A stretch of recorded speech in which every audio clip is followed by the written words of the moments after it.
mai értekezlet 3 részből fog összetevődni. Az első részben Gál Péter fog előadást tartani az aktualitásokról, majd Zsolnai Balázs fog magáról a fitoplazmáról beszélni, és végül a HNT képviseletében dr. Brazsil Dávid és magam fogunk néhány szót mondani, hogy mi az, amit eddig megtett a HNT, és mik az előttünk álló feladatok, amit közösen kell elvégeznünk. És én itt még felhívnám a figyelmet, hogy az előadásról felvétel készül, az előadásanyagok pedig elérhetőek lesznek a HNT-nek a honlapján, és én most át is adnám a szót Gál Péter úrnak. Köszönöm szépen, én is üdvözlök mindenkit. Kérem, hogy az előadásomat indítsátok el. Elnézést, én mobilról jelentkezem be, bízom benne, hogy jó a térerő. Éppen a Vas megyei és a Zala megyei kormányhivatali kollégákkal fogok a mai napon egyeztetni, és éppen Szombathelyre igyekszem, és abban a különleges helyzetben vagyok, hogy pont a Somló kapujánál sikerült megállnom, úgyhogy innen is megkülönböztetett szeretettel köszöntöm a somlói gazdákat. Sajnos most már sok olyan borvidékünk van, ahol nagyon intenzíven jelen van a szőlő aranyszínű sárgaság, és több olyan borvidék is van, ahol a gazdák nagyon példamutatóan megmozdultak. Ezek egyike Somló, ahol mind a hegyközség, mind pedig a hegyközségi tagok, a szőlős gazdák, a borászok nagyon aktívak az aranyszínű sárgaság elleni küzdelemben. Ezúton is szeretném ezt nekik megköszönni, és a jó példájukat a többiek elé állítani. Ugye én normális esetben a borászati eredetvédelmi és agrármarketing főosztályt vezettem az Agrárminisztériumban. Most ebben a 2-3 hónapban, néhány hétben az aranyszínű sárgasággal kapcsolatos ügyek koordinálásáért felelős miniszteri biztos is vagyok. És ezt az előadásomat is ebben a minőségemben tartom meg. Lépjünk tovább a következő szlájdra. Nagyon sok információ elhangzik a szőlő aranyszínű sárgasággal kapcsolatban, és ezen információknak egy része az ellentmond más információknak. Tehát nagyon sok bizonytalanság van. Viszont én, hogy az előadásom címe is jelzi, hogy mit tegyünk az aranyszínű sárgaság ellen, igyekszem azokra az információkra alapozni, amik biztosak és biztosan úgy vannak. És a legegyszerűbb képlet, az most egy kicsit ilyen naívan van ide felírva, hogyha egyszerre van jelen a Flavescens doré és az azt terjesztő amerikai szőlőkapóca, akkor van nagy baj. Ugye az aranyszínű sárgaság fitoplazma az egy Európában őshonos életforma. A nagy gondot akkor kezdte el okozni, amikor megjelent egy nagyon hatékony terjesztője, egy nagyon hatékony vektora, az amerikai szőlőkapóca, ami viszont egy invazív faj. Kérem, Mónika, nyomjatok a következő szövegdobozra, köszönöm. A kérdés az, hogy mit lehet biztosan tenni. Erre a diára felírtam 5 pontot, amit hogyha megteszünk, amit hogyha meg tudunk tenni, akkor már nagyon sok mindent tettünk, és eredményesen cselekedtünk az aranyszínű sárgaság terjedése ellen. Egyfelől a felderítés, tehát a szőlőzetvényeknek a szemlézése, ez az, amit alapvetően a szőlős gazda tud megcsinálni, hiszen ő jár ki a szőlőbe. Nyilván ennek ez önmagában nem lehet elég, segítséget kell nyújtani a gazdáknak, és ennek érdekében, erről biztosan lesz majd szó a későbbiekben, a HNT egy közösségi szemlézést indított már a tavalyi évben is, és idejében az egész országról kiterjedően. Most, hogyha gyanús, tünetes tőkét találunk, akkor az a legfontosabb, hogy minél gyorsabban értesítsük a hatóságot, a hatóság pedig minél gyorsabban mintázza meg azt a tőkét. Fertőzött területeken ez már nem szükséges. És utána a következő legfontosabb pont, hogy minden fertőzött tőke egyben a további fertőzéseknek a gócpontjául, kiinduló pontjául szolgál. Ezért nagyon fontos az, hogy ezeket a tőkéket a rovarölőszerrel kezeljük, taglózó szerekkel kezeljük, majd pedig miután ezeknek a munkaegészségügyi várakozási ideje lejár, menjünk vissza, és semmisítsük meg akár a zöld részeit, akár az egész tőkét. Ezen kívül is fontos az, hogy a különböző védekezési tehát a védekezési felhívásokban kiadottak szerint eljárva védekezzünk a vektor ellen, védekezzünk rovarölő szerekkel az amerikai szőlőkabóca ellen.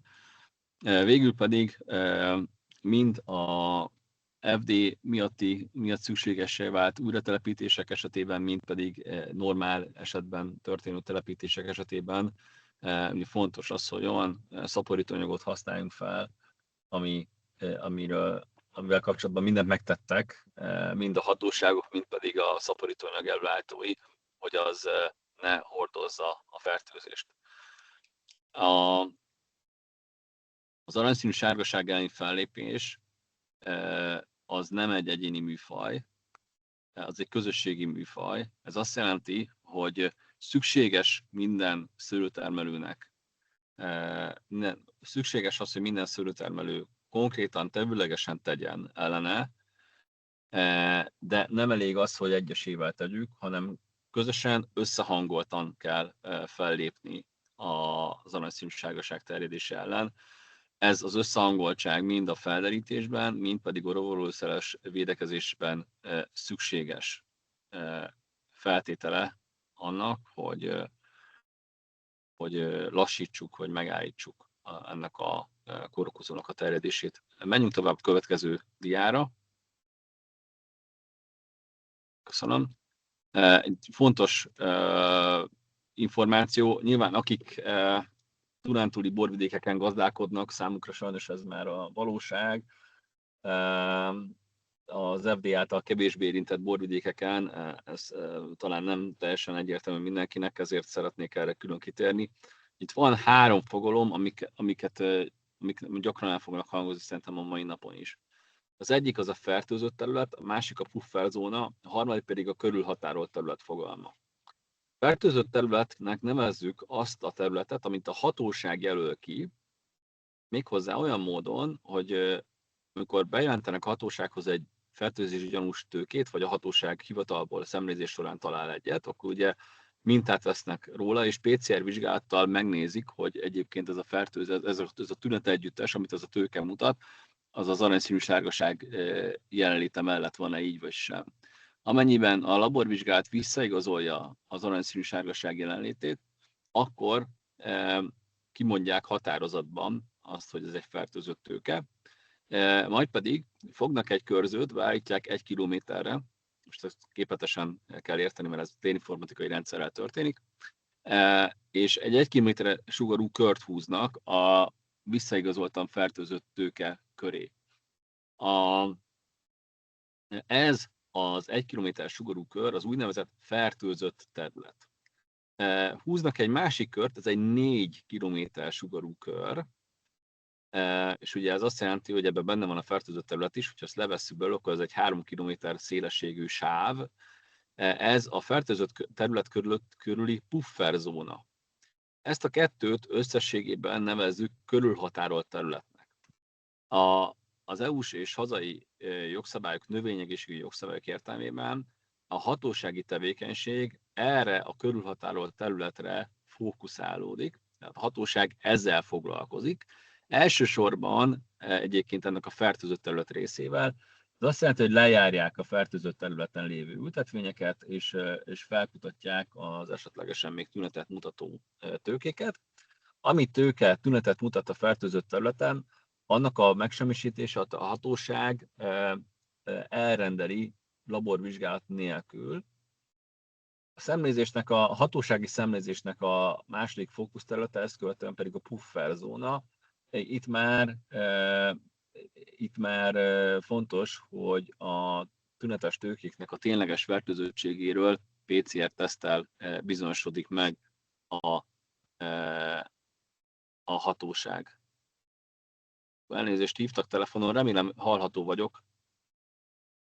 Igen, hallunk. Jó, rendben. Igen, tartottam. Mehetünk tovább a következő szlájdra.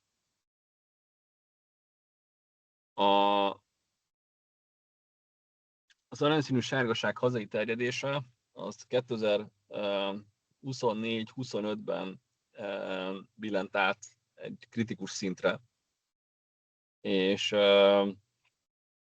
ezt tapasztalva, illetve hát leginkább az érintett gazdáknak a hangját meghallva, és külön ki kell emeljem, és ezúton is köszönetemet kell kifejezzem a Szőrész Fitoplazma munkacsoport tagjai részére, tehát külön ki kell emelnem őket. Tehát meghallva ezeket a hangokat, az állam a tavaly ősszel egy 7 pontos akció tervet hajtott végre, ami azt mutatta, hogy a korábbiaknál jóval intenzívebben és nagyobb erőforrásokat mozgósítva szükséges foglalkozni a kérdéssel.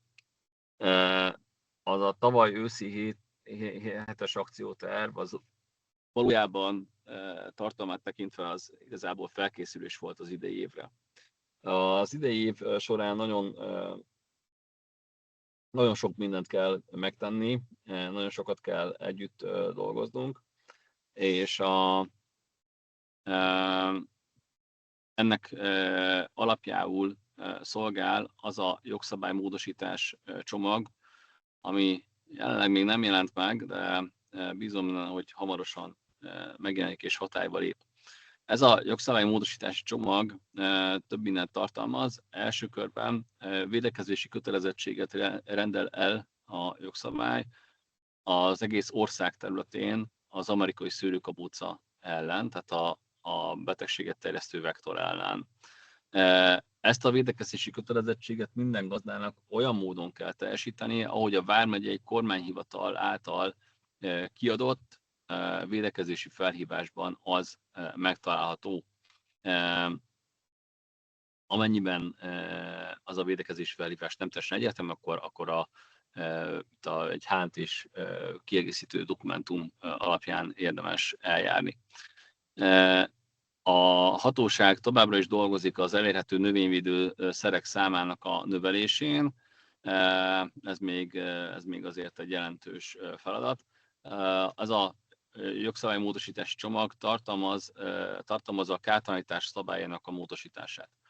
Ugye az előző dián lévő körülhatárolt terület fogalom kapcsán már említettem azt, hogy a hatóság intézkedik. Most így a hatóság nagyon többféle intézkedés foganasít, és ezeknek egy része ugye a tőkéknek vagy egész ültetvényeknek a megsemmisítésének az elrendelése egész pontosan. Itt ezen hatósági intézkedések nyomán keletkezett kárnak a 80%-át kártalanítja az állam. Ezen kártalanításnak a legfontosabb szabálya, hogy a már termőre fordult ültetvényeknél a kártalanításnak a tárgyát, a kiesett bevétel, illetve az ültetvény felszámolásának a költségei jelentik, és a kártalanítás mértéke pedig 80%-os. Volt egy olyan szabály, illetve van még egy olyan szabály, amely alapján egy ültetvényről kártalanítást csak egyszer lehet kérelmezni. Ez a szabály módosulni fog, ameddig zárlat alatt van egy terület, ameddig körülhatárolt területben van egy ültetvény, addig arról az ültetvényről korlátlan számmal lehet kártalanítást igényelni. A kártalanítás az mindig kérelemre indul, ez is egy fontos információ, és a kártalanításnak a részletein még dolgozunk, annak érdekében, tehát most is igényeltő, csak azon dolgozunk, hogy ennek az igénylése egyszerűsödjön különböző költségáltalányoknak a felhasználásával. Szintén fontos lépés, hogy a szőlőültetvény fogalmat egységesítjük a növényegészségügyi és a borászati, szőlészeti borászati jogszabályokban. Ugyanazt kell majd érteni ültetvény alatt a kártalanítás kapcsán is, mint amit a hegyírben használunk. Tehát van egy küszöbérték, hogyha eléri a fertőzött tőkéknek az aránya egy ültetvényen belül a 30%-ot jelenleg, akkor az egész ültetvényt ki kell vágni. Ezt a küszöbértéket 20%-ra szállítjuk le,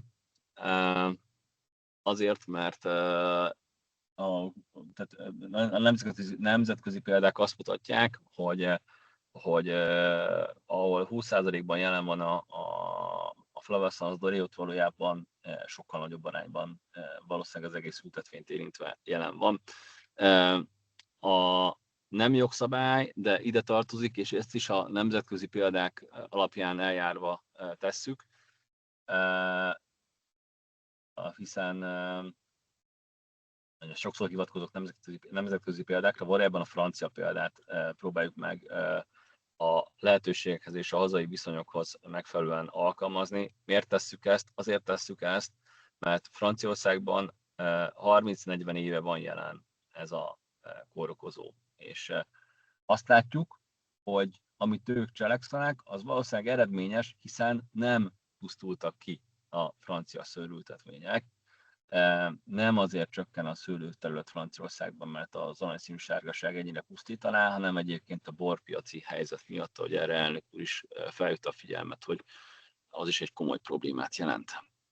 Szóval a francia példa azt mutatja, hogy a termelői szervezetek részvétele nélkül nincsen igazából, nem lehet elérni érdemi eredményt, és ebből a szempontból nagyon fontos az, hogy a HNT-nek van szakmaközi szervezeti státusza, mert így ki tud adni piacszervezési intézkedést.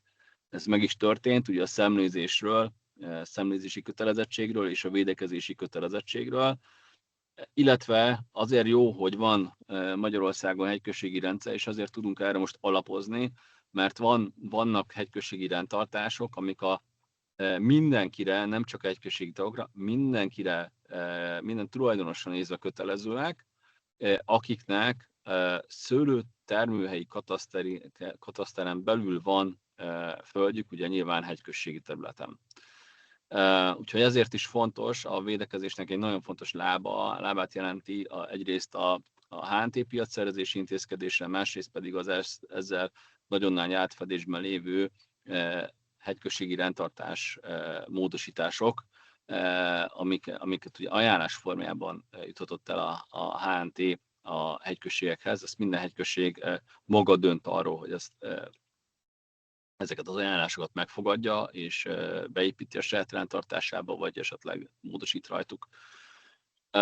És itt kell még megemlíteni, ez nem jogszabályváltozás, de ide tartozik a közérdekű kivágásnak a jogintézménye. A nagy veszélyt jelentenek a nem művelt ültetvények, ezekkel kapcsolatban valójában az a leghatásosabb dolog, hogyha a nem művelt státuszokat megszüntetjük, akár azzal, hogyha valaki újra művelésbe veszi ezeket az ültetvényeket, de sokkal reálisabb az, hogyha ezeket az ültetvényeket felszámoljuk. Erre van egy jogi eljárás, ezt hívják végső soron közérdekű kivágásnak, de erre most nem fogok kitérni.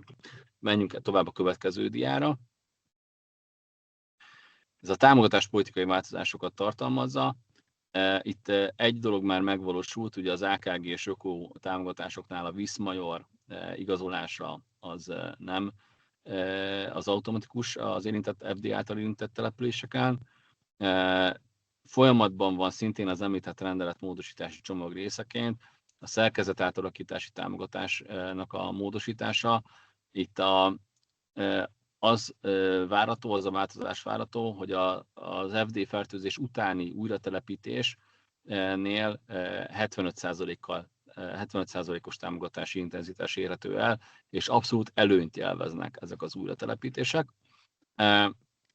Másfelől pedig, ez már megtörtént, a 3 éves telepítési moratóriumot, illetve támogatásigénylési moratóriumot már megszüntettük, tehát ez megvalósult már.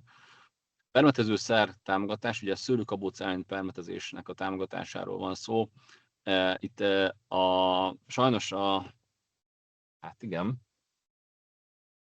sajnos az Agrárminisztérium nem kapott erre külön forrást. A támogatáspolitikával foglalkozó kollégáim az összes lehetséges forrásunkat mozgósították, és 500 millió forintos kerettel fog ez futni.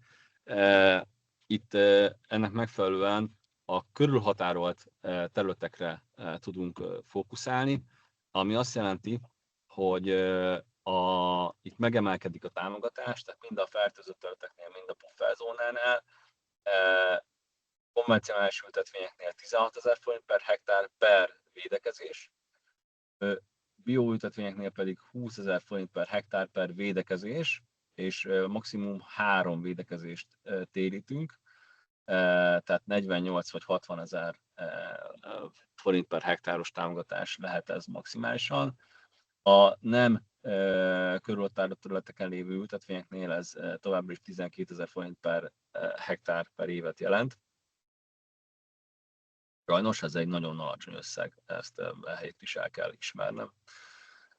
De az AM jelenlegi költségvetésével erre van mód, én bízom benne, hogy sikerül még találni erre forrást, és akkor nagyobb támogatást tudunk adni minden gazda részére.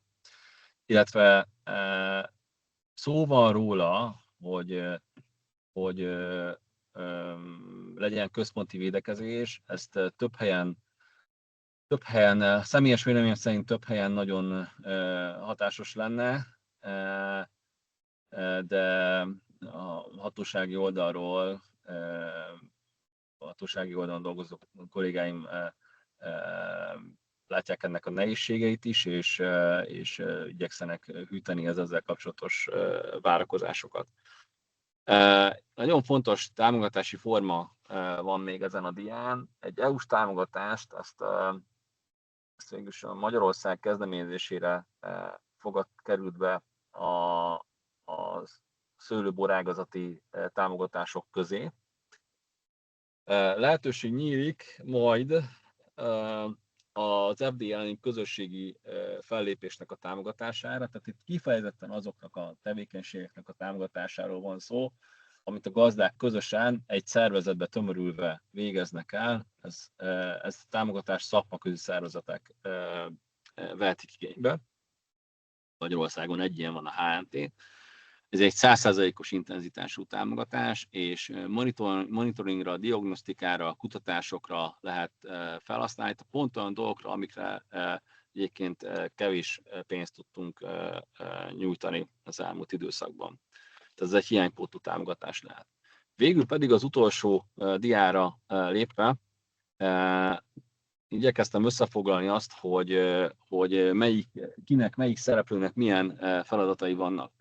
Én azt gondolom, hogy a legfontosabb információ a gazdák részére az, hogy nekik mit kell tenniük, és pontosan mit kell tenniük.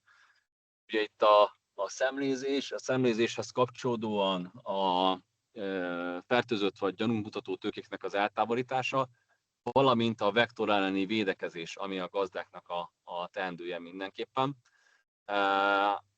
Ezzel kapcsolatban nagyon részletes információkat fogunk átadni, hogy konkrétan mit kell tenni, hogy konkrétan milyen szerekkel és mikor kell védekezni.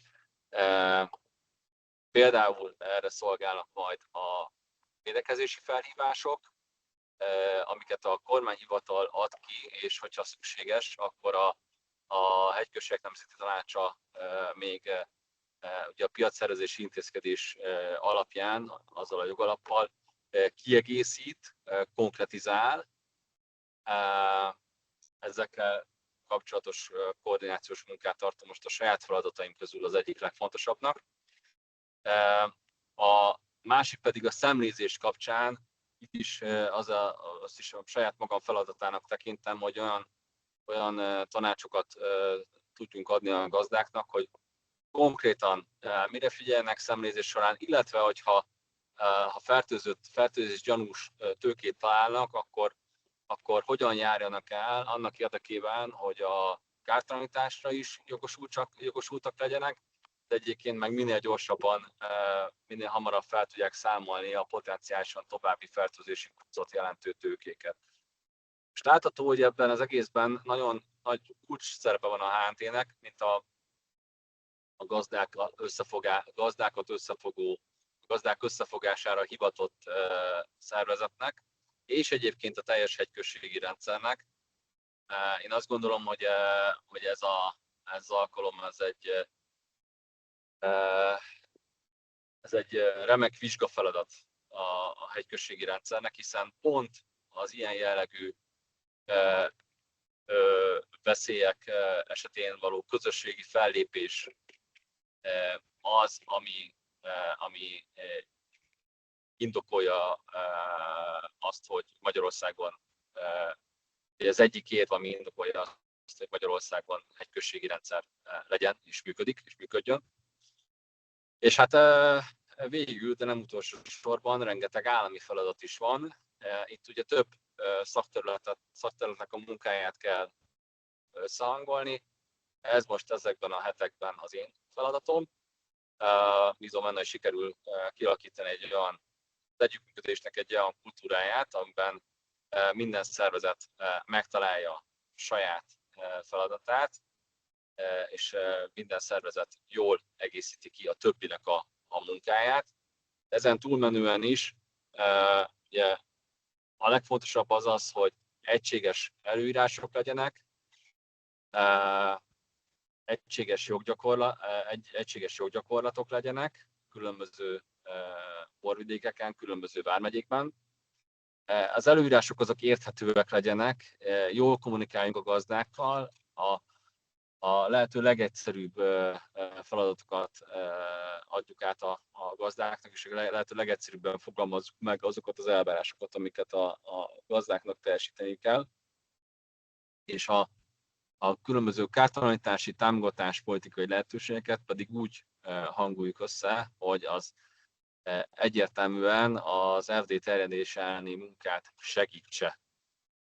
Úgyhogy összességében ennyit szerettem volna mondani, további jó tanácskozást, jó konferenciát, webináriumot kívánok mindenkinek. Egy ideig én még vonalban maradok, ha van kérdés, akkor állok elébe, igyekszem válaszolni. Nem tudom, Mónika, mi lesz a kérdések gyűjtésének, illetve megválaszolásának a módja? Gyakorlatilag a jobb felső sarokban minden résztvevő lát egy kérdésekes ikont, amire rákattintva chaten keresztül meg tudják írni a kérdéseket, illetve azt hozzá kell tenni, hogy több mint 50 beérkezett kérdés érkezett a regisztrációk folyamán, 371-en regisztráltak a mai értekezletre. Itt egy jelentős része az inkább a várható támogatásokra vonatkozó kérdések voltak, hogy milyen módon vehetnek fel támogatást például a kokáért a termelők, illetve milyen támogatásra számíthatnak, hogyan működik majd a kártalanítás, illetve érkeztek be olyan jellegű kérdések is, amik kifejezetten majd a NÉBIK részére fogjuk továbbítani, hisz az ő illetékességükhöz tartozik. Ilyen például annak megközelítése, hogy azok, akik a pufferzónában vannak, honnan szereznek róla tudomást, és hasonló jellegű kérdések. Ezeket így összegyűjtöttük, és az illetékes szerveknek továbbítottuk, illetve a mai nap folyamán, ami a HNT-re vonatkozik, azt meg igyekszünk mi megválaszolni. És nem láttam, hogy bárki írt volna még chaten, de addig nyugodtan beszélj, Péter. Jó, annyit akkor a támogatásokról és a kártalanításról. A kártalanítás az kérelemre indul, tehát külön kérelmezni kell a helyi kormányhivatal növény- és talajvédelmi főosztályánál a kártalanítást. A kártalanítás alapja termőre fordult ültetvénynél az ültetvény, illetve a tőkék vagy ültetvény megsemmisítésének a költsége, valamint az elmaradt bevétel 5 évre előre. Ehhez a jelenlegi protokoll alapján a kormányhivatal tulajdonképpen egy kérdőívet fog kiküldeni a gazdának a különböző költségeknek és bevételeknek az igazolására. Most azon dolgozunk a kollégáimmal, hogy költség általányokat és bevétel általányokat fogalmazunk meg, hogy mind a kártalanítást igénylő gazda, mind pedig az azt elbíráló kormányhivatalnak a munkáját megkönnyítsük, segítsük. De addig is még ezek az új protokollok nem lépnek életbe, nem alkalmazzuk őket, addig is van mód kérni kártalanítást. A támogatásoknál elmondtam, jelenleg ez a permetezés elleni támogatás lesz elérhető. Itt nagyon fontos, hogy ugye itt ez most már nem egy ösztönző, mert hogy védekezési kötelezettséget ír majd elő a jogszabály, tehát ez pusztán egy segítség, enélkül is kell védekezni. Viszont ezt a támogatást a jelenlegihez képest némileg egyszerűbben nem 2 körben kell igényelni, 1 körben kell igényelni, 1 darab kifizetési kérelmek is minősülő támogatási kérelmet kell majd benyújtani november folyamán. És ezt a kérelmet ezt a különböző státuszú területekre megbontva kell majd elkészíteni, de amiatt, hogy más a támogatásnak a mértéke. Illetve más lesz az is, hogy hányszor lesz kötelező permetezni. Itt valóban nagyon fontos, ezt kifelejtettem az előadásomból, nagyon fontos tényező az, hogy minden gazdának tudnia kell, hogy a területe az körülhatárolt területen belül van-e, főleg a pufferzónánál vannak információs hiányosságok, és az, hogy egy gazda tudhassa, hogy ez így van, ez szerintem egy állami feladat, ezt olyan módon közöljük a gazdákkal, hogy az információ biztosan eljusson. Ugye jelenleg ezek a kormányhivataloknak a honlapján vannak fenn térképek, abból kell kiolvasni. Ez a mód megmarad, de terveim szerint, tehát a saját terveimről beszélek, kiegészül még egyéb csatornákkal. Jelenleg azon dolgozunk, hogy az ültetvény adatbázissal összefésüljük a körülhatárolt területekre vonatkozó térinformatikai adatokat. Ez már csak azért is nagyon fontos, mert jelenleg olyan egyszerű kérdésekre sem tudok válaszolni, amire pedig válaszolnom kellene tudni minden normális felfogás szerint, hogy egyébként hány hektár szőlőültetvény található az országban pufferzónában, és hány hektár szőlőültetvény található az országban fertőzött területen. A tervek alapján ez a hónap végére ezek az alapvető információk meg lesznek, és ha ezek az információk megvannak, akkor a gazdáknak is tudunk adni bővebb tájékoztatást arról, a jelenleg elérhetőnél bővebbet, hogy egyébként mely ültetvényük van fertőzött területen, mely ültetvényük van pufferzónában, és mely ültetvényük van egyéb területeken.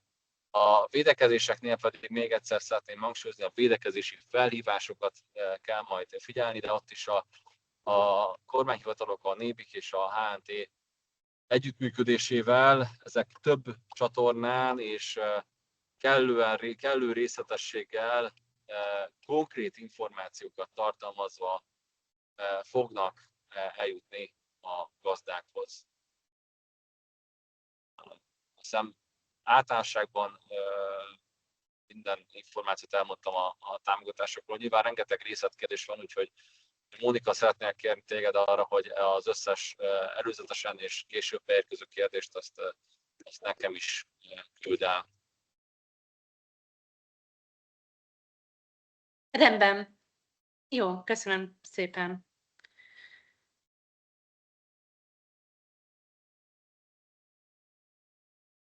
Jó, nagyon szépen köszönjük miniszterbiztos úrnak, hogy megtartotta az előadását, és gyakorlatilag, mivel a következő előadás egy hosszabb lélegzetvételű lenne, így egy rövid szünetet tartanánk, és 10 órakor folytatnánk, ami kifejezetten az aranyszínű sárgaság és a hozzá kapcsolódó tünetek megismerésére koncentrálna. Illetve, hogyha addig van cseten kérdés, akkor azokat is szívesen várjuk, illetve az e-mailben a hnt.hu-ra is nyugodtan írják meg a kérdéseiket. Köszönjük szépen, és akkor 10 órakor pontban folytatnánk a következő előadóval.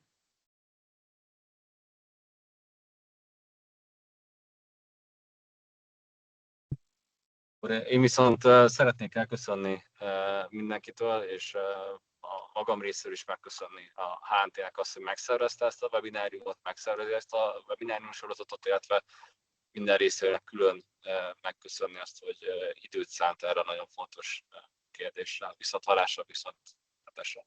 És én most átadnám a szót a következő előadónknak, a Zsolnai Balázs kertészmérnök növényorvosnak, hogy tarts meg előadását, és akkor is adom neki a...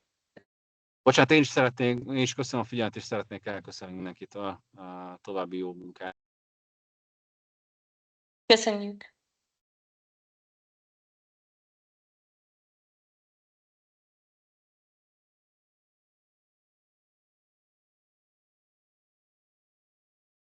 Sok szeretettel köszöntök minden hallgatót.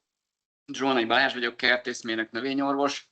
Röviden rólam, éppen Velencén dolgoztam a virológiai osztályon, amikor 2006-ban előkerült Magyarországon a Scaphoideus titanus, az amerikai szőlőkabóca, majd ezt követően megyei rovartanosként dolgoztam szintén a Velencei növényvéden, amikor 2013-ban előkerült a Florescens doré betegség kórokozója, a Candidata cytoplasma vitis, és hát utána egy közel 3,5 évet töltöttem el felügyelőként a Móri és Etyeki borvidéken, ahol testközelből sikerült átélni azt, hogy mivel jár egy karantén elrendelés, egy pufferzóna kijelölése, és mekkora óriási munka egyébként ősszel a tünetes tőkéknek a szemlézése, és hogy ez gyakorlatilag mekkora munkával jár, és azt a feladatot kaptam a Hegyközség Nemzeti Tanácsától, hogy egy előadás keretében, illetve a webinárium sorozatban főként a Florescens doré, tehát a szőlő aranyszínű sárgaság betegségre fókuszálva, illetve annak fő vektorára, az amerikai szőlőkabócára fókuszálva bemutassam, hogy hogyan lehet felismerni mind a betegséget, mind az amerikai szőlőkabócát, hogyan lehet gyűjteni, illetve hogyan lehet védekezni a betegség, illetve a vektora ellen. Gál Péter úr rögtön az elején említette, és nagyon örültem is neki, az összefogás szót. Ez egy nagyon-nagyon komplex és nagyon-nagyon sokrétű gondolkodást igénylő, kórokozó és kártevő együttes, amit valóban nem lehet összefogás nélkül kezelni, mert pont a komplexitása okán szükség van arra, hogy gyakorlatilag az összes érintett hatóság, szőlőtermesztők, a borászok, és még akár ugye a civil társadalom is, akár ugye a szemlecsoportokon keresztül segítsen ennek a legyőzésében. Ez külföldön is így működött, nem nagyon tudták megoldani összefogás nélkül, tehát maga az állam önmagában, az állami hatóságok, illetve az állami dolgozók nem elegendőek erre, tehát óriási szükség van arra, hogy összefogjunk. Az egész előadásomnak gyakorlatilag ez a fő mondani valója, az összefogás, és hogy hogyan lehet ezt egyébként megvalósítani, és hogyan lehet bevonni ebbe a civil társadalmat, hiszen ez egy megismerhető betegség, felismerhető betegség, Nem mondom, hogy könnyű. Szakemberek is néha vakarják a tüneteknél a fejüket, hogy ez vajon mi lehet, de mindenkit arra bíztatok, hogy ne ijedjen meg tőle, és együtt biztos, hogy sikerülni fog, mint ahogy nyugaton van rá számos példa. Egy idézetet kerestem hozzá az összefogáshoz, ugye, hogy ahhoz, hogy felfrissüljenek a gondolataink, és itt nagyon fontos, hogy másképpen tekintsünk erre a szőlőbetegségre, mint az eddigi szőlőbetegségre, szóval, hogy itt egy szemléletváltásra van szükség, pont az összefogásokán. Itt mindenkinek feladata van, és mindenkinek be kell segíteni ennek a betegségnek a felszámolásába, csak így lehet megállítani.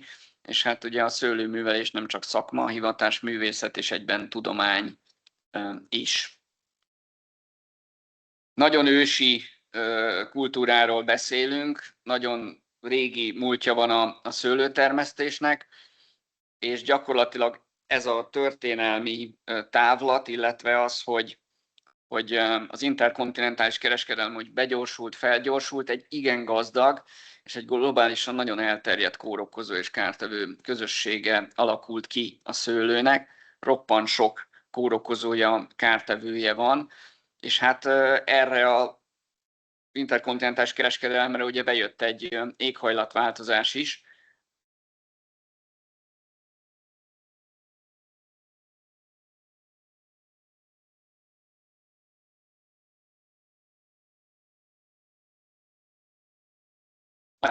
A Flavesons-Doré betegségnek és az amerikai szőlőkabóca terjedésének is. Kiemelkedően magas egyébként a szőlőn előforduló kórokozók és kártevők száma. Megkockáztatjuk, hogy ugye világrekord a termesztett növénykultúrák között. A szőlő rendelkezik a legmagasabb ismert, például ismert és regisztrált vírusszámmal, emellett elég komoly ízelt lábú kártevő közössége is van. Itt látható számszerűsítve, hogy közel 100 vírus és viroidot írtak le eddig szőlőről, 3-5 baktérium kultúra található rajta, a fitoplazmák száma 24, rovarok közül pedig hát 800-as fajszám van, ami a szőlőn kárt okoz. Ebből ugye nem mindegyik gazdaságilag jelentős, 132 faj körülbelül az, ami gazdaságilag elég komoly kárt is okoz, és hát sárgával jelöltem, mert órákat, napokat, heteket lehet beszélni a szőlők kártevőről és kórokozóiról. Gyakorlatilag minket most a Flavesons-Doré betegség, a fitoplazmák közül a Flavesons-Doré betegség, a rovarok közül pedig ugye a Scaphoideus titanus, az amerikai szőlőkabóca érdekel. Miért ez a legfontosabb, és miért erről kell nagyon sokat beszélni? Hát ugye a Candidatus phytoplasma vitis, ugye a Flavesons-Doré betegséget okozó fitoplazma zárlati károsító, és gyakorlatilag ezt a betegséget villámgyorsan a szőlőültetvényekben terjesztő Scaphoideus titanus pedig gyakorlatilag az egyetlen legfőbb vektora, emiatt egy rendkívül gyors terjedésű kórokozóról beszélünk, emiatt ez zárlati károsító. Egy pár szót beszélek csak a fitoplazmákról, mert be kell helyezni ugye magunkat a rendszerbe. Hát a fitoplazmák baktériumok, de sejtfal nélküli baktériumok. Sokáig nem ide sorolták őket, aztán történt egy konferencia, ahol eldöntötték a kutatók, hogy önálló csoport elnevezést kapnak, így lettek ők ugye a fitoplazmák. Most már a molekuláris biológiai azonosításnak hála kezdik őket besorolni. Gyakorlatilag most tartunk a fitoplazmák esetében, mint régen, amikor a növényi vírusokat megismerték, egy ilyen, hogy mondjam, forradalomnál, hogy egyre több fitoplazmát ismernek meg, és próbálják őket ugye besorolni.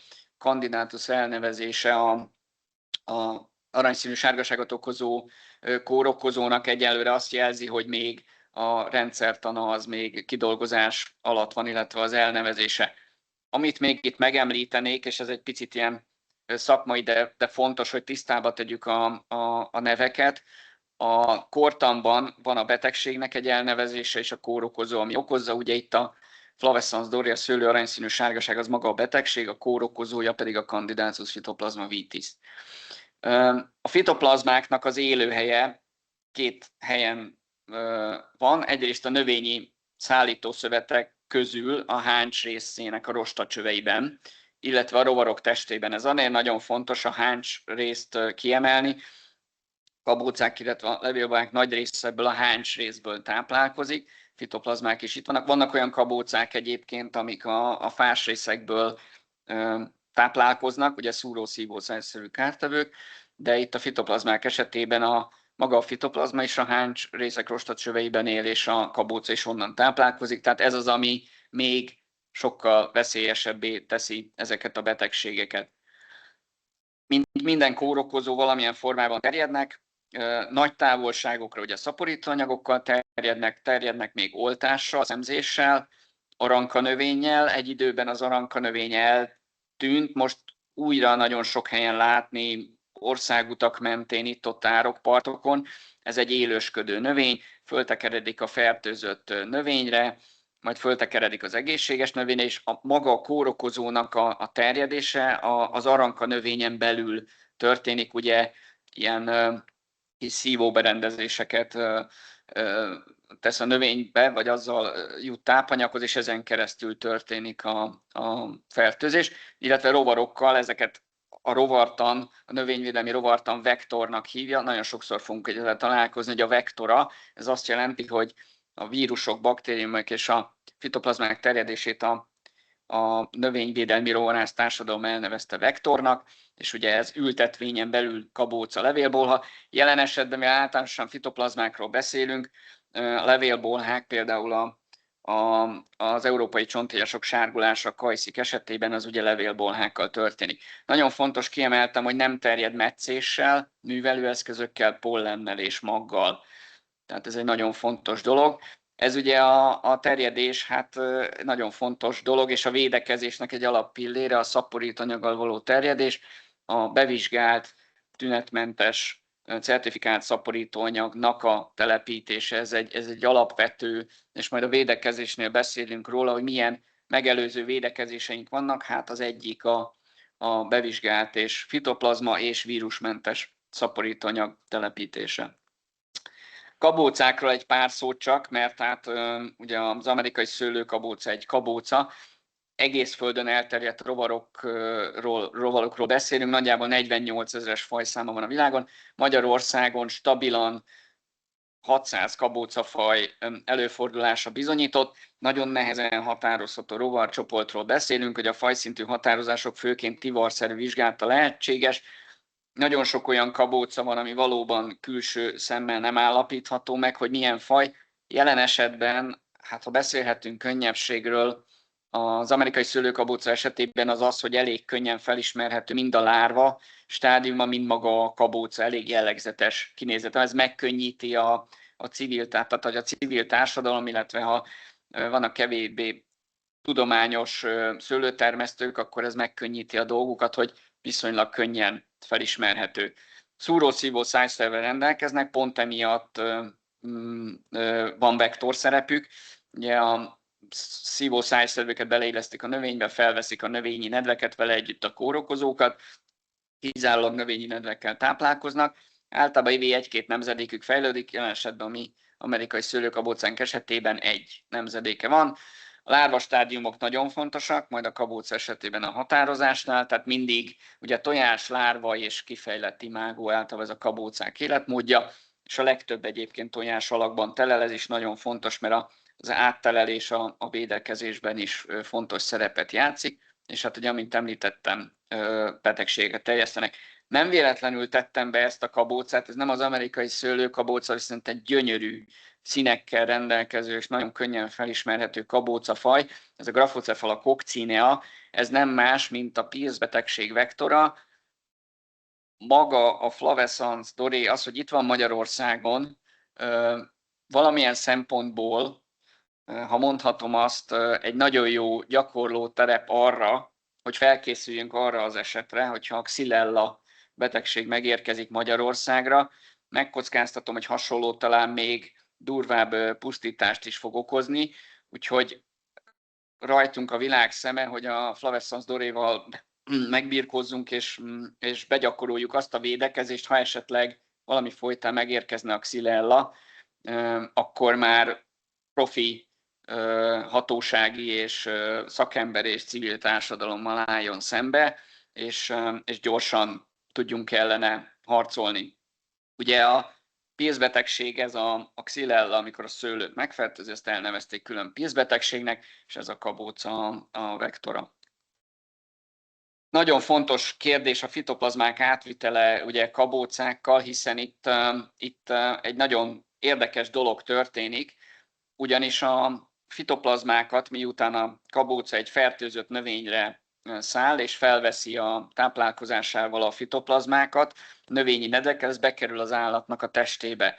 És általában a vírusok esetében is, de a fitoplazmáknál is van egy látens időszak a rovarban, ez azt jelenti, fölszaporodik a kórokozó a kabócában, végigmegy az állatnak a testnedvein, leginkább megjárja a tápcsatornáját, és ami nagyon fontos, ebben a látens időszakban visszajut a kabócának a nyálmirigyeibe. Tehát ez az az időszak, ami alatt ugye nem tud még fertőzni, de miután ez a látens időszak lejár, akkor ugye fertőző képességgel válik. Ez kórokozó, illetve kabóca függő, itt napok vagy hetekről beszélünk, és ugye amikor ez megtörtént, ez a látens időszak, a nyálmirigybe visszakerül, egy egészséges növényre jutva a kabóca, meg tudja fertőzni az egészséges növényeket. Ennek van egy nagyon jó pofa folyamata, de most időhiányában erre nem térünk. Egy nagyon érdekes módszer, ahogy a kabóca megkeresi a sejtek között az utat.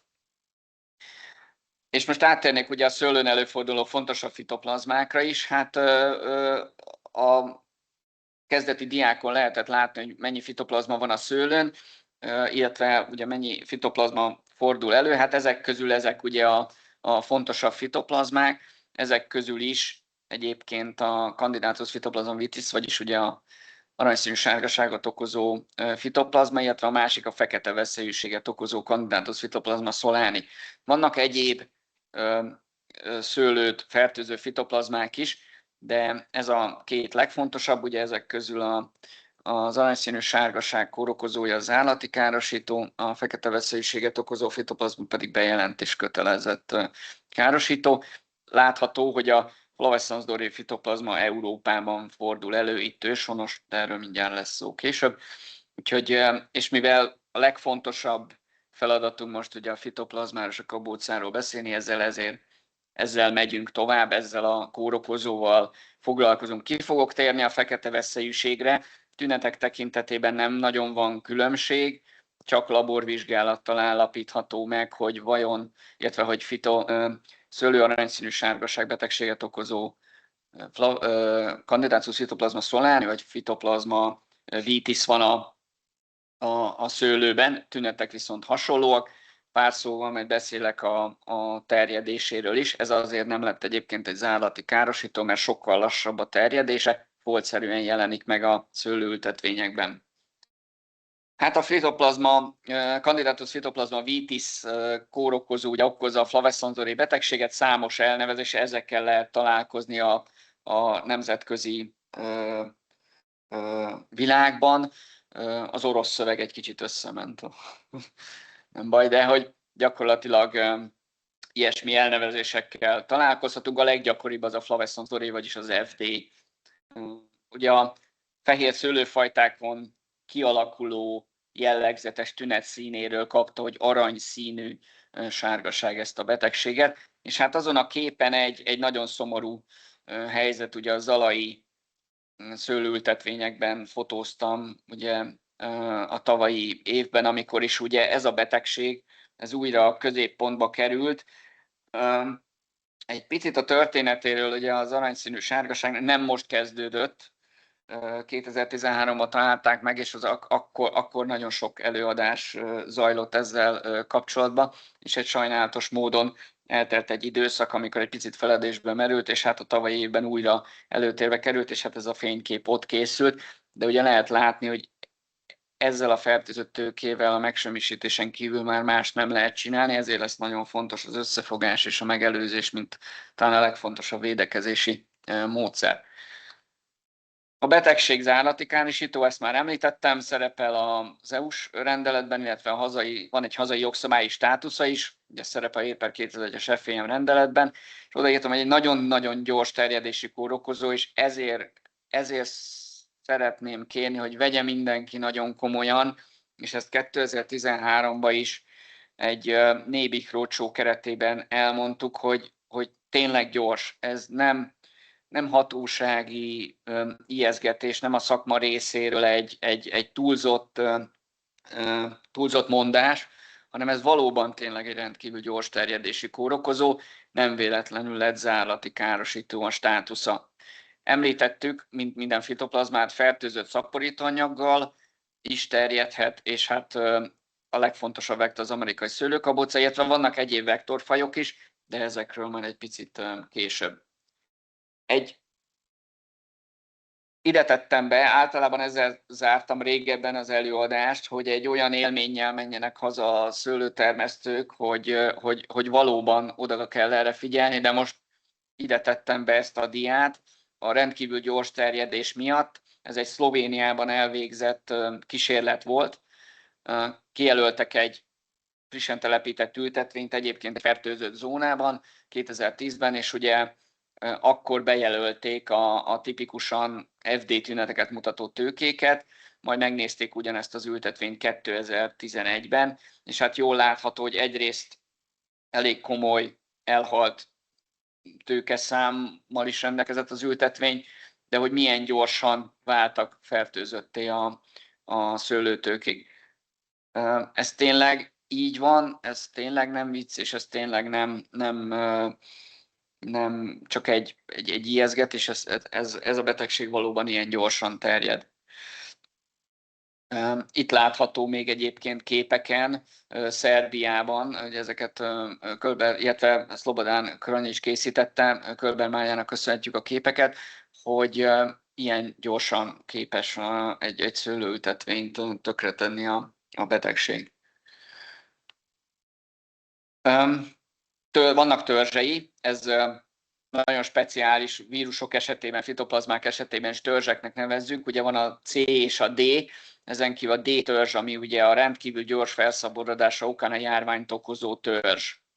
Van egy gazdanövényköre, mint hogy minden kórokozónak és kártevőnek van egy gazdanövényköre. Szőlőaranyszínű sárgaság, főleg szőlő növényen található, termesztett és vadon élő növényeken is, ez a fő tápnövényköre, de emellett megtalálható ugye erdei szalagon, mézgárségeren, hamvaségeren, közönséges mogyoron, fűzfajokon, illetve mirigyes bálványfán. Hát a legfontosabb Magyarországon főként az erdei szalag, illetve a mirigyes bálványfákon való elfordulás. Ezek elég komoly mennyiségben állnak rendelkezésre szőlőültetvények környékén, illetve egy felhagyott szőlőültetvényben ezek elég jelentősen fel tudnak szaporodni. Mind az erdei szalag, mind a mirigyes bálványfa növénytani okából kifolyólag nagyon gyorsan terjed és szaporodik. Számos esetet találtam, amikor tőkére felfutott erdei szalag mellett nőttek a mirigyes bálványfák felhagyott szőlőültetvényekbe, szóval ez egy ilyen gyilkos trió tud lenni, hogyha ez egyébként egy gondozott borvidék közepén valahol előfordulnak ilyen ültetvények. Nagyon komoly gazdasági károkozása van ennek a betegségnek. Ugye fertőzést követő évben, általában ugye a tünetek a fertőzést követő évben jelentkeznek, teljes tőkepusztulást, részleges, de teljes tőkepusztulást is képes okozni. Elég komoly költségei vannak mind a felszámolásnak, mind az újratelepítésnek. Van költsége, ugye a hatósági labor és szemleköltségek, ugye ez mind gazdasági kárt okoznak, téli fagykár, ügypusztulás, természetveszteség egyébként legrosszabb esetben akár 50%-ot is elérheti, csökken a fürdszám, csökken a fürdsúly, nagyon komoly a bogyóminőség romlás, amit a betegség okoz, permetezési költségek növekedése, lesz szó a védekezésben arról a nagyon-nagyon fontos védekezésről, ami szüret után történik, és ez az, ami egyrészt megnöveli a költségeket, másrészt az elmúlt években nagyon sok esetben elmaradt, és ez egy nagyon fontos védekezési lehetőség arra, hogy az imágóknak az egyedszámát jelentősen csökkentsük. Nyilván növekednek ugye az agrotechnikai költségek is, hiszen lesz szó majd a kabócánál, ugye a venyigét kezelni kell tavaszi metszés után. Nagyon fontos gazdasági károkozás a borturizmus csökkenése, hiszen észak-olasz példákon lehet látni, hogy ha nem veszik komolyan, akkor egy teljes borvidékeket vagy egy egész régiót kellett újra telepíteni, és hát ha ez megtörténik, akkor oda nem biztos, hogy vissza is tud térni, vagy már nem olyan formában tud visszatérni a borturizmus. És nem szoktunk beszélni róla, de van egy közgazdasági fogalom, ez a közlegelő tragédiája. Blitzelőket írtam be, azokat a szőlőtermesztőket, akinek nem inge ugye ne vegye föl, de hogy alapvetően a blitzelők okozzák a közlegelő tragédiáját. Nem más ez a közgazdasági fogalom, mint hogy van egy legelő, ahol van egységnyi tehén, amit a gazdák kihajtanak, mondjuk vegyük 10 tehenet, ugye ezt megállapodnak rajta, hogy ez a legelő, ez 10 tehenet tud eltartani. Semmi nem történik egészen addig, amíg az egyik gazda azt nem gondolja, hogy ő 2 tehenet hajt ki. Ugye ezzel csökken a megehető fűnek a száma, illetve az a gazda, akinek ugye 2 tehene lett, egyrészt kétszer annyi bevételre tesztett, miközben ugye csökken a többieknek a lehetősége. Ebben a példában egyébként ugye ez a közjó és az önzésnek a jó példája, hogy itt ez esetben ugye a szőlőültetvények a közlegelő, és hát a blitzelők gyakorlatilag, akik bevisznek egy újabb tehenet, vagyis nem veszik, mint az állatvilágban nagy részt, ugye a hímek mindig kisebbek, mint a nőstények, nem nagyon lehet őket megkülönböztetni, nem is nagyon érdemes, kabócára kell koncentrálnunk, ami egy elég jellegzetes kabóca. Nagyon sokat nézzük, akkor megismerjük. Gyakorlatilag ilyen színezei vannak. Van nébi kiadványban a rúzsos száj, tehát hogy elől van egy ilyen kis csík a száján, és rúzsos szájnak nevezte el a rovarász társadalom. És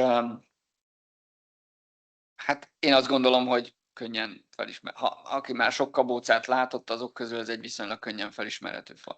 Életmódja nagyon fontos, hogy egy nemzedékes, tehát nincsenek az, hogy több nemzedéke van, és emiatt kicsit bonyolultabb a védekezés ellen. Egy nemzedékes fajról beszélünk, tojás alakban telel, 5 lárva stádiuma van, és ez nagyon érdekes, a lárvák kelése. 2006 környékén ez május közepére esett, azóta azért elég komoly klímaváltozáson vagy éghajlatváltozáson mentünk át, szóval mint ahogy a parlagfű esetében is váltottak a hónapról, illetve az időpontról inkább a fenofázishoz, itt is, tehát hogy ez ilyen nagyjából időszakokat tudunk belőni. Ugye az, hogy ez mikor indul, és Gál Péter úr is említette, hogy lesznek majd felhívások, tehát hogy megjelent, és ez régen egyébként a növényvédelem hőskorában, amikor a megyei növényvédelmi igazgatóságok valóban az életük csúcspontján voltak, nagyon komoly előrejelzési rendszer volt a különböző kórokozó kártevőkre, ez a kint lévő növényvédelmi felügyelők, illetve szakemberek írták. Itt is az van, hogy amikor ezek ugye megjelennek, ez az kell, hogy kint legyünk megfelelő mennyiségben a szőlőültetvényben, tehát éljünk együtt a szőlőültetvényünkkel. Ezek nagyjából olyan május elejétől jelennek meg, ekkor jelenik meg egyébként az amerikai lepkekabóca is, az is előfordul szőlőben, ugye eddig még nem bizonyított vektor, de elég komoly kellemetlenségeket tud okozni ugye a mészharmat és a korompenésszel. Ezek a kabócák nagyjából így jelennek meg, és hát ez ugye július végéig tart ez az időszak, amikor úgy folyamatosan kelnek ki a tojásból a lárvák, alakulnak át a különböző lárvastádiumba. Az imágók megjelenése az pedig július elejétől kezdődik. Az imágókat már sárgarappal lehet előrejelzni, a lárvákat azt bizony fűhálózással, illetve személyes jelenléttel, vizuálisan a szemünkkel tudjuk észlelni, hogy ott vannak-e. Maga a rajzás csúcs, és ami nagyon fontos, hogy a párosodás azon augusztus közepe környékén történik. Ez azért nagyon fontos, mert utána kezdődik ugye a tojásrakás és a következő évi nemzedéknek az alapjainak a letétele.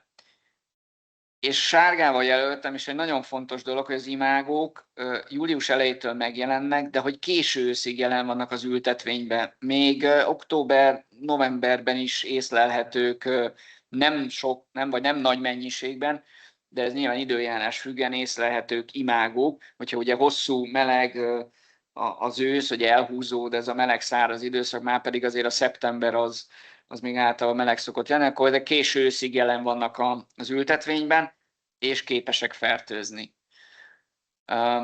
Ami pedig nagyon-nagyon fontos, az pedig ugye az, hogy a lárvák a szőlőlevél fonákán élnek és táplálkoznak.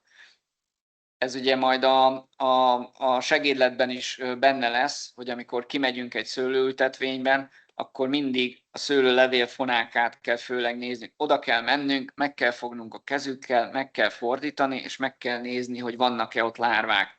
Lesz róla kép, hogy néznek ki a lárvák, nagyítóval meg lehet nézni, hogy ott van-e a fekete pötty a potrokéjükön. A gyakorlat az azt mutatja, hogy nem nagyon van más olyan kabóca lárva, főként az ilyen fertőzött, tehát az ültetvényekben, mint a Scaphoideusnak a lárvái. Ezek ott élnek, elég sokan szoktak lenni, és ott is táplálkoznak. Először az alsóbb részeken, utána a fentebbi részeken. Az imágók azok már lehetnek a fonákon is, lehetnek a szőlőlevél felszínén is, ülhetnek máshol is, tudnak repülni. Ez is nagyon fontos. A lárvák csak gyalogolni tudnak, az imágók viszont tudnak repülni, egészen jól repülnek. Itt ha valaki vizuális típus, hogy hol történik a Scaphoideus az életmódja egy szőlőtőkén, ugye tojások helye látható, utána ugye kikelnek a tojásokból a kicsi lárvák, ugye ők, hát egyrészt ez a Scaphoideus tetanusnak az életmódjából adódóak, szeretik a párát, szeretik hogyha van némi nedvesség, tehát a lenti részeken, a szőlőlevél fonákán megfelelő a környezet a számukra, aztán ahogy idősödnek, és ugye kialakul az imágó, egyre följebb költöznek, és ugye az imágókat utána már sárgalappal lehet monitoringozni, ez is egy nagyon fontos, nagyjából ilyen mellmagasságba helyezzük ki az imágók, nagy része olasz kutatások alapján a középső részeken találhatóak, és itt is elmondom majd a védekezésnél is, hogy az olasz gyakorlat alapján az esti órákban aktívak, akkor változtatják a helyüket, akkor repülnek, ezért érdemes a növényvédőszeres kezelést az imágók ellen az esti órákra időzíteni. Hát, mint ahogy a fitoplazmának is voltak tápnövénye, a Scaphoideusnak is van. Itt Európában a szőlőnövény a legfontosabb tápnövénye. Rovarászok, vagy a rovartanban akkor mondjuk egy rovarra, hogy egy növény a tápnövénye, ha a teljes életciklusát és a tojásrakását is azon végzi. A szőlőkabóca esetében, amerikai szőlőkabóca esetében ez a Vitis nemzetség fajai közül kerül ki. Itt többféle van, Vitis vinifera, a Labrusca ripária, millió egy Vitis van, de hogy a Vitis nemzetségen leteszi a tojását, és a teljes életciklusát is befejezi. Tehát itt kell ki, itt él, itt táplálkozik. Vannak ugye vadalanyokon is előfordulnak. Nagyon érdekes, hogy egyébként Észak-Amerikában előfordulnak például ötlevelű vadszőlőn, vagy szilen, vagy vicia növényeken, lóbabon. Például lóbabon kísérleti körülmények között be tudta, ugye üvegházban, de a teljes életciklusát be tudta fejezni, de most ez már nagyon a speciális dolgok, erre most nem nagyon tudunk kitérni. Ugye nagyon fontos, nem csak a fitoplazmának, az amerikai szőlőkabócának is van gazdasági jelentősége. Egyrészt van közvetlen kártétel, ugye szivogatja a leveleket.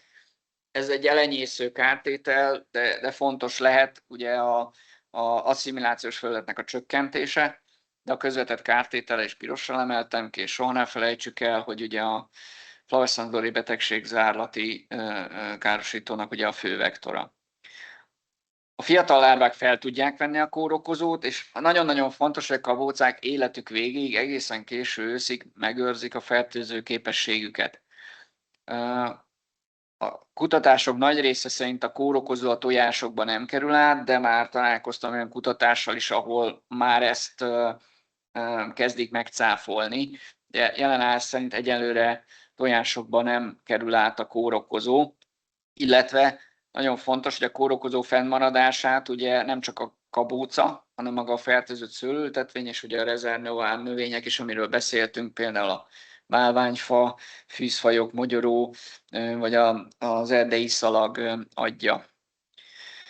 Ugye itt látható a szerepe a szőlőültetvényekben, beszéltünk róla, a felvétel, ugye a fertőzött tőkéről felveszi a kabóca, ugye, vagy a lárva, vagy az imágó felveszi a fitoplazmát, ugye bedugja a szúrószívó szájszervét, és a hárs nedvekben találkozó kórokozókat felveszi, bekerül az állat testébe, egy inkubációs idő letelte után nyálmirigykből átszáll egy egészséges növényre, ez akár lehet a szomszédos szőlőtőke, vagy egy szomszédos szőlőültetvény, akár egy 5 kilométerrel odajebb lévő szőlőültetvény, éppen milyen napja van, és meg tudja fertőzni ugye az egészséges szőlőtőkéket, mint hogy ugye nincs más tápnövénye, ugye a fekete veszélyűségnél a különböző kabócafajok ugye különböző gyomnövényeken élnek, elég sokat tudnak válogatni, az amerikai szőlőkabóca nem válogat, szőlőt talál, akkor azon táplálkozik.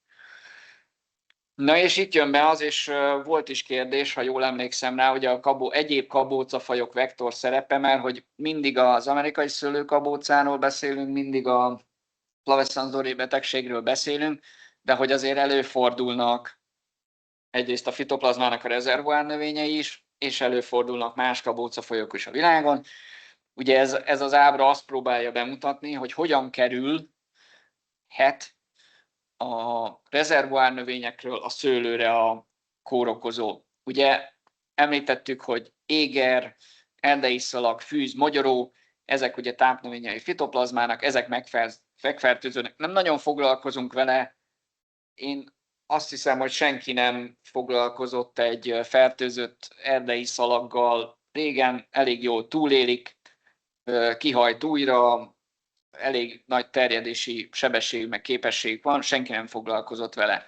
Ugye egészen addig nem, amíg különböző kabócafajok, amik egyébként alkalmilag táplálkoznak egyébként a szőlőn, nem a fő tápnövényük a szőlő, fölveszik a fitoplazmát égerről, erdei szalagról, berepülnek a szőlőbe, ezt ugye próbaszívásnak szoktuk mondani, vagy egyszerűen csak egy ilyen rövid táplálkozási szakasznak, ugye átviszik a szőlőbe, megfertőznek egy szőlőtőkét, ez lehet a szőlőültetvény szélén, a közepén, bárhol, megfertőznek egy tőkét fitoplazmával, és utána jön ugye az amerikai szőlőkabóc, ami akár az egy vagy pár szőlőtőkéről magán a szőlőültetvényen belül képes villámgyorsan elterjeszteni a szőlőültetvényt. Szóval ez egy nagyon, nagyon fontos dolog, amiért a védekezésben nagy hangsúlyt kell helyezni a fitoplazma rezervoár növényeinek a felszámolására, illetve a felhagyott ültetvények felszámolására, mert hogy ugye a felhagyott ültetvényekben az összes kabócafaj előfordulhat és fertőzheti a többit.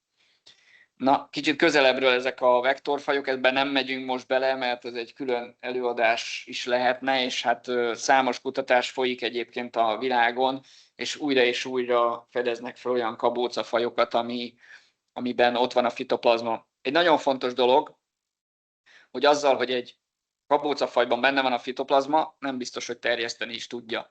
Számos fitoplazma esetében bekerült az állat testébe, együtt él vele, és utána akár meg is hosszabbíthatja a kabóca életét, de alapvető esetben nem minden esetben tudja le is adni és megfertőzni vele a növényeket, szóval ezek millió egy kísérletnek az eredménye, hogy ezeket bizonyítsák, hogy ezek az átviteli kísérletek bizonyítása. Az egyik ilyen kabócafaj az Orientus isidé, ami fűzről, illetve égerről képes a szőlőre átvinni a betegséget. Szintén egy ilyen faj az Alligus mixtus, ami erdei szalagról képes szőlőre átvinni. Ez egy bizonyított vektor egyébként.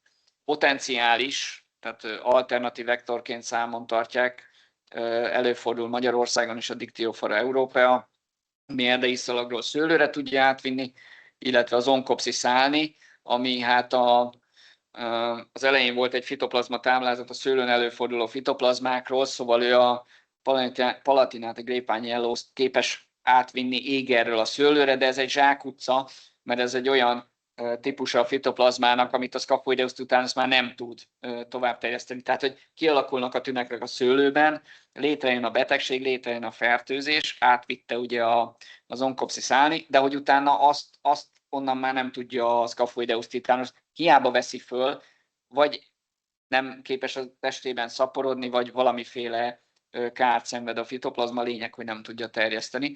És ugye a Phlogotetrix cyclops, ami hát egy nagyon fontos kabócafaj, erdei szalagról át tudja vinni szőlőre, ez egy kiemelt potenciális vektor Ausztriában, itt Burgenlandban nagyon sok fordul elő belőle. Egyébként ezek a kabócafajok előfordulnak Magyarországon is, nem tettem be a táblázat, nem tettem be az előadásba, de van egy kutatás erről, hogy milyen kabócafajokat fogtak Zalában, és hogy egyébként azok közül melyekben milyen arányban tudják átvinni a fitoplazmát. És akkor elértünk ugye a védekezési lehetőségekhez, mert hát ez az egyik legfontosabb, hogy megállítsuk a betegség terjedését. Újra elmondom, nagyon sokszor elmondtuk, megelőzés és összefogás. Mögé írtam, hogy melyik védekezési lehetőséggel melyik kórokozóra vagy a kártevőre tudunk hatást gyakorolni. Ugye nagyon-nagyon fontos kabóca és fitoplazma ellenes megelőzés, összefogás. Tájékozódás, ez szerintem egy roppant fontos védekezési lehetőség, méghozzá a megelőzéshez kapcsolódó, hogy tájékozódjunk.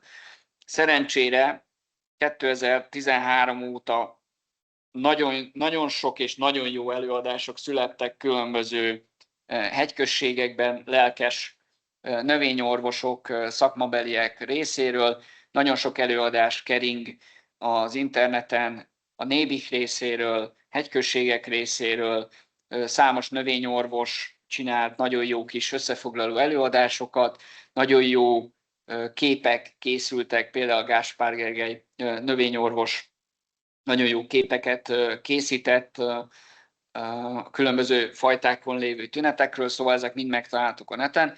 Szóval a tájékozódásnál ezeket nézzük át, akár az összeset, akár egyet-egyet, de hogy folyamatosan és mindig tájékozódjunk és tanuljunk újat, mert hogy egyébként ez egy olyan betegség és egy olyan komplex dolog, amiben mindig jönnek elő újabb és újabb akár védekezési lehetőségek, akár tudományos új eredmények.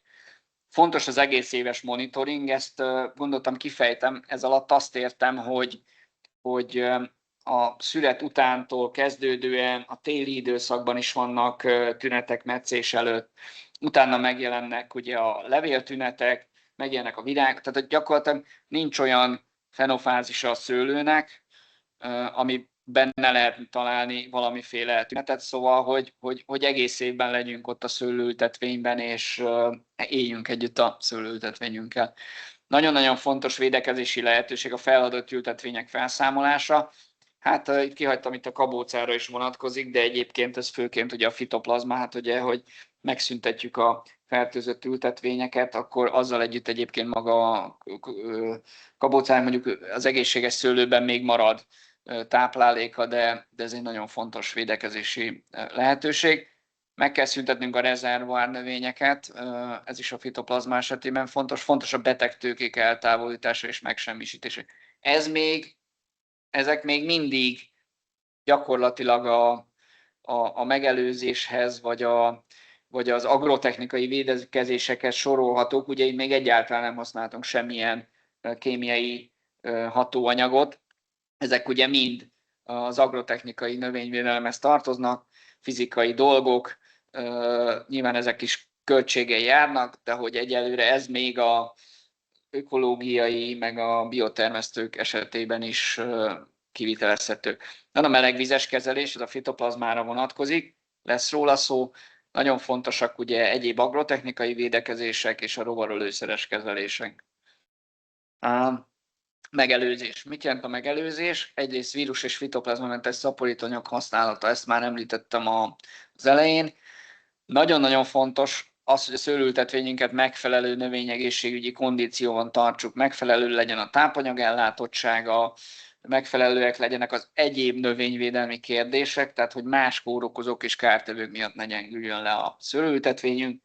Ugye nyilván időhiányában nem tudunk kitérni az egyéb szőlőbetegségekre, de az ESCA, akkor ott van ugye a fekete veszélyiség, ott vannak a peronoszpor, lisztharma, botrytis, tehát millió egy olyan dolog van, amivel gyengül a szőlőtőkénk, vagy a szőlőültetvényünk, és akkor még ugye rájön a fitoplazma is. Tájékozódjunk, hiteles szakmai anyagból nagyon fontos.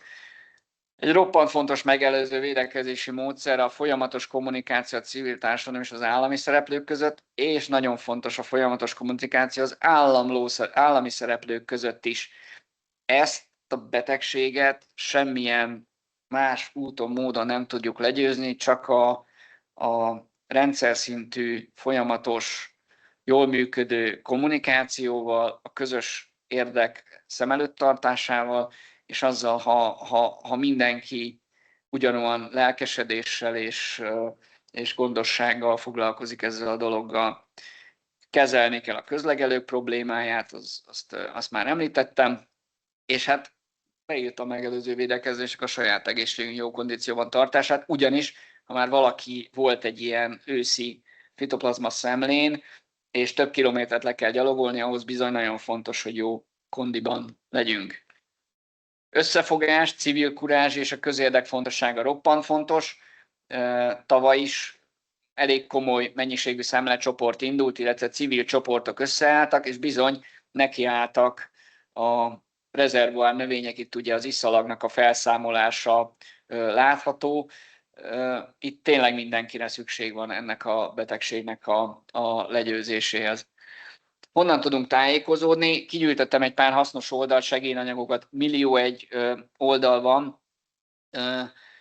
Még 2010-13 környékén csináltam egy weboldalt a csomó képpel, információval, az első link, akkor nagyon fontos a NÉBIK-nek a károsító monitoring rendszere.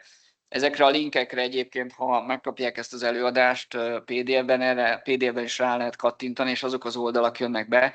A károsító monitoring rendszer az még 2013 környékén készült el, oda be lehet szépen jelenteni a különböző lárvastádiumokat, az imágók megjelenését. Ha azt nagyon-nagyon sokan használnánk, vagy nagyon sokan használják, akkor ez egy nagyon jó kis észlelési rendszer lenne, akár egy ilyen előrejelzési rendszer.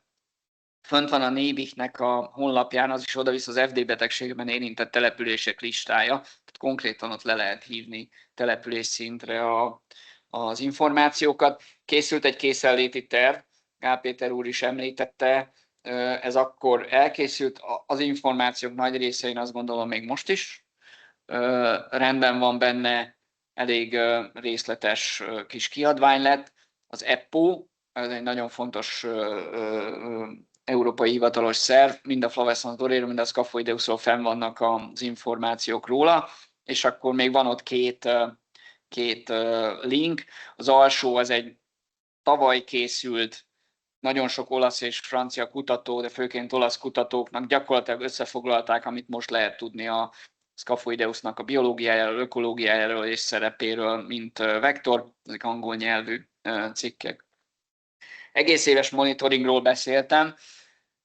Nagyon fontos a lelkiismeretes, gazda, gondos szeme. Ez egy iszonyatosan jó védekezési módszer. Szemlecsoportok alakítása, ami el is indult tavaly és idén is folytatódik, és ugye főként nekik készülnek ezek az anyagok. Kabócalárvák monitoringja kézzel, fűhálóval, beszéltem róla, oda kell menni. Alsóbb leveleket, az L1-L2-es lárvák időszakában az alsóbb leveleket, utána a felsőbb leveleket meg kell fordítani, meg kell nézni, hogy ott van-e a kabóca lárva.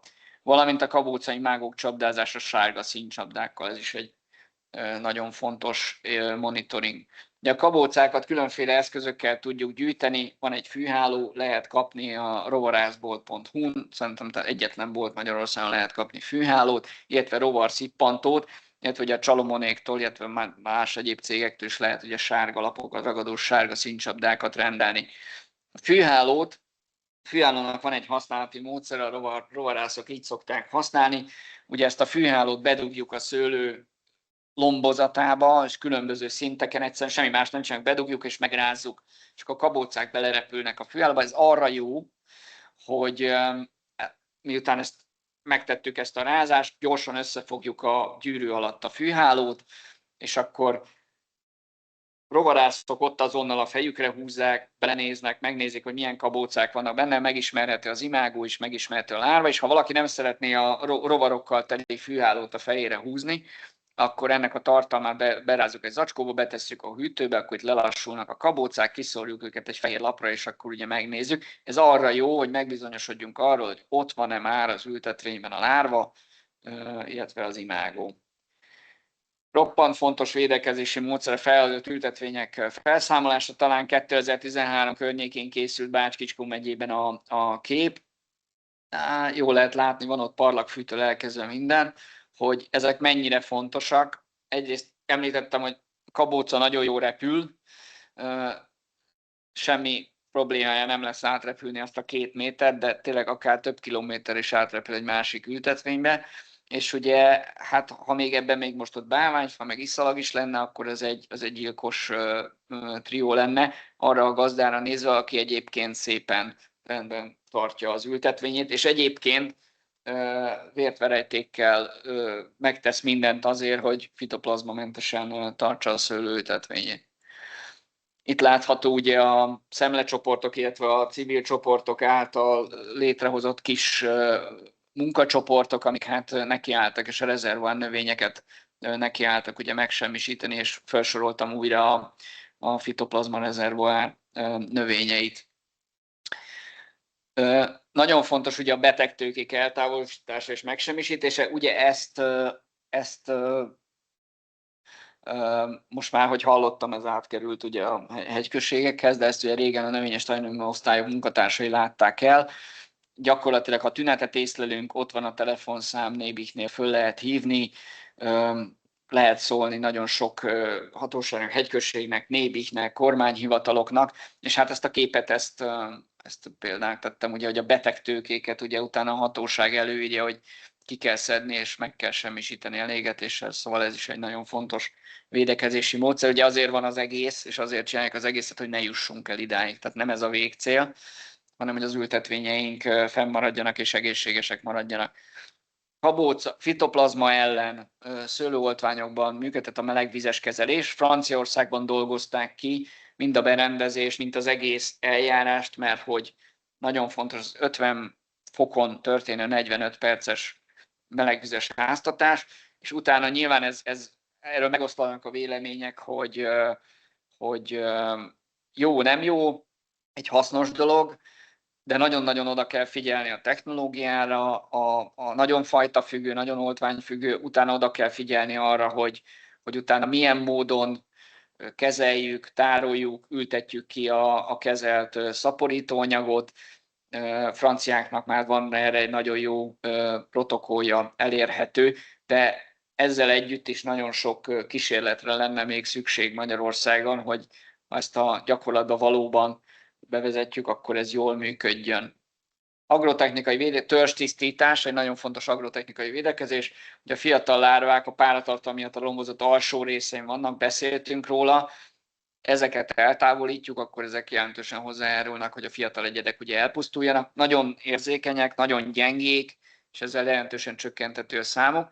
Venyigék, metszés utáni venyigék teljes elhantolása vagy elégetése, ugye a tojásait a 2 éves cserkéria helyezi, egyébként a levágott metszéskori levágott anyagot, ha bedobáljuk, csak ott hagyjuk a sorban, akkor arról kikelhetnek a tojásokból a kabócák, és akkor visszamennek. Tehát, hogy ezt teljesen el kell ásni, vagy el kell égetni.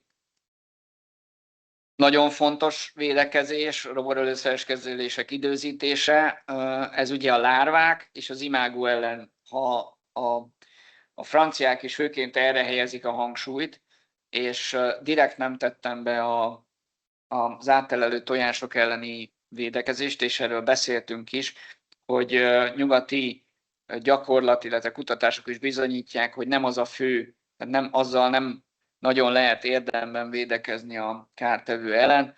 Ugye a legfontosabb, hogyha a vektorát, ha felszámoljuk a felhagyott és fertőzött ültetvényeket és a vektorát jó nagy számban gyérítjük, akkor az jelentősen visszaszorítható a betegség.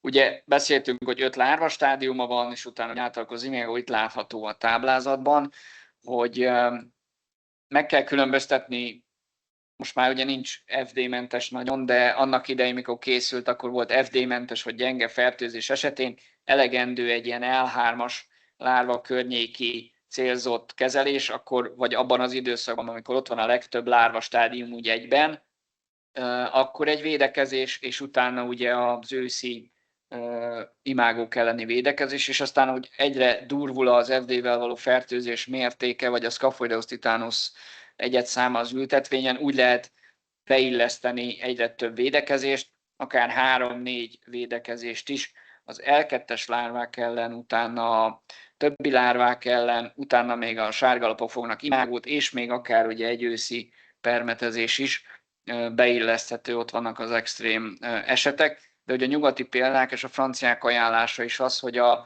hogy a fiatal lárvák ellen történjen egy kezelés. Nyilván, ha az jól sikerül, akkor jelentősen csökken az a lárva mennyiség, amiből utána imágó tud kialakulni, és azok esetleg párosodással újabb tojást raknak le.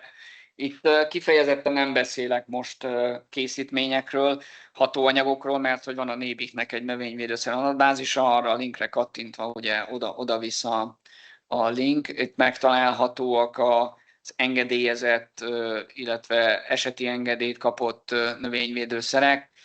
Nyilván ezekről is lehetne külön beszélni, nem beszéltünk a hatósági védekezésekről sem, mert hogy ennek az előadásnak a fő célja, hogy a szemletcsoportok számára megfelelő információkat adjon ahhoz, hogy megfelelően ellássák ugye a munkájukat.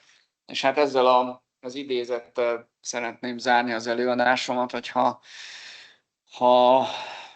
természet rá fog minket kényszeríteni az együttműködésre, mert ha ezt nem valósítjuk meg, akkor lásd a nyugati példákat, akár teljes újratelepítés is megvalósulhat egy adott országrészben, vagy az egész országban. Én köszönöm szépen a figyelmet, és hogyha kérdés van, és elolvassák nekem itt, akkor megpróbálok rájuk válaszolni. Mi is nagyon szépen köszönjük az előadónak ezt a részletes tájékoztatót, és a chat felületen nyugodtan lehet tenni a kérdéseket. Még az előadás előtt volt egy kérdés, hogy honnan tudna valaki fűhálót beszerezni. Igen, ez a rovarászbolt.hu, tehát van egy ilyen rovarászbolt Magyarországon. Én azt gondolom, hogy működik, én annak idején ott vettem, de hogy náluk ez beszerezhető, meg van egy csomó ilyen rovarbörze szerintem ott is, de rovarászbolt.hu. Azért célszerű ott megvenni, lehet egyébként készíteni is ilyet, mert ez összehajtható, tehát ez egy fémkeret, amit így félbe lehet fajtani a kört, és akkor nagyon könnyen egy 10 zacskóba várva elhelyezhető, a nyelét külön rá lehet csavarozni, a háló az pedig nagyon könnyen ráhúzható, és ugye hát csak praktikussági szempont néha ki kell mosni, és akkor leszedhető a háló és mosható. Köszönjük. Egyelőre több kérdés nem jött. Okay. Köszönjük az előadóknak, hogy nem csak információt adtak, hanem kapaszkodót is, és köszönjük Önöknek, hogy kérdéseikkel már megoldás irányába mozdították a közös gondolkodást. Ha további kérdéseik merülnek fel, akkor a hnt.hu-ra várjuk a felmerülő kérdéseket, illetve amíg beérkeztek kérdések, azokat továbbítjuk az illetékes hatóságoknak, hogy minél pontosabb és megfelelőbb válaszokat tudjunk szolgálni a kérdezők részére, valamint az előadásanyagot mindenki számára elérhetővé tesszük a HNT honlapján, illetve a regisztrálóknak külön is megküldjük Balázsnak az anyagát. Úgyhogy köszönjük szépen! További szép napot és jó étvágyat kívánunk az ebédhez!